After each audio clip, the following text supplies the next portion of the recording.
When it comes to economic sanctions, there are no winners, a reality that's becoming increasingly clear in Europe, where several member states are taking a financial hit from trade restrictions against Russia. This week we heard from German, French and Czech officials saying they'd prefer the sanctions to be scrapped. Well, for more on this, let's go live now to British MP George Galloway, who joins us. Thanks very much for coming onto the programme.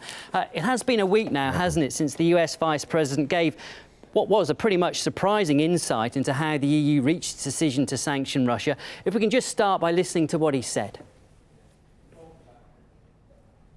It is true they did not want to do that. But again, it was America's leadership and the President of the United States insisting, oftentimes almost having to embarrass Europe to stand up. That in itself is quite an embarrassing revelation. Why do you think there's been so little reaction to it, though, from Europe? Well, because they're embarrassed. Joe Biden is a simple sort of chap and therefore is not as accomplished a liar as some of the others in his administration. And actually, I'm not sure he'll be allowed out alone again, because on this and on other matters, Turkey and its role in Syria, for example, with the Islamic State, so-called. He told a lot of truth over a couple of days and will probably be gagged for the rest of the presidential term.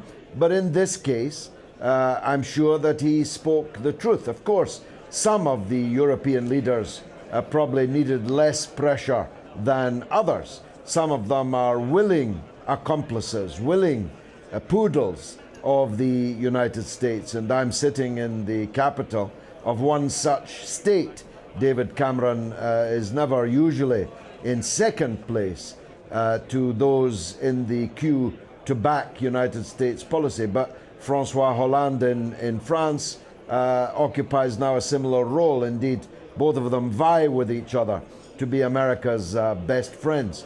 But the objective truth is, as you've just summarized it, that at a time of real serious economic hardship in Europe, the very last thing that the European Union's economies needed was to go off on this foolish attempt to bring pressure to bear on the government of Russia. There are no winners in that. Sure. And on that basis, Mr. Galloway, do you think that there should be some sort of investigation into what went on and deciding exactly what sanctions should be employed? Because many people, as we're hearing, are clearly against them, but they were strong-armed into putting them into place.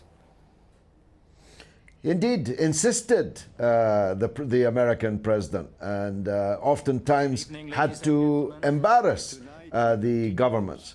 Of course, the ways that the European Union at the top level make its decisions are profoundly undemocratic. You just had Glyn Ford on there, once a very fine member of the European Parliament. If the European Parliament had any real power, it would be subjecting the EU to forensic examination on how these decisions were reached. But it doesn't.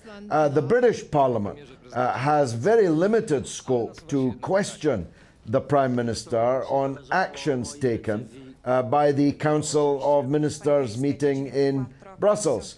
So when Parliament goes back here in Britain, we will be pressing for answers, but I'm afraid we'll be fobbed off with the usual London diplomatic speak.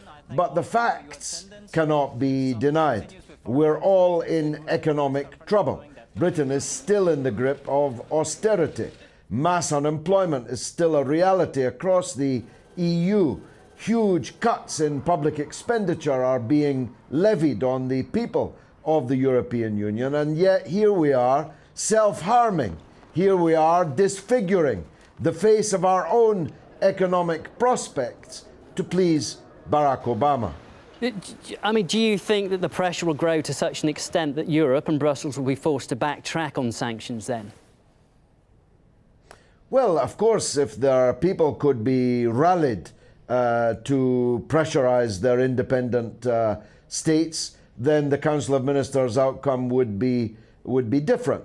But I fear that we're locked into this crazy policy of aggression against Russia, at this point only financial and propaganda aggression, over doing no more than any Russian state, led by whomsoever, would have to do, which is be concerned about the rise of far-right, ultra-nationalist, even fascist formations in the country next door, and which is leading to huge, large-scale repression of Russian-speaking citizens of that country next door.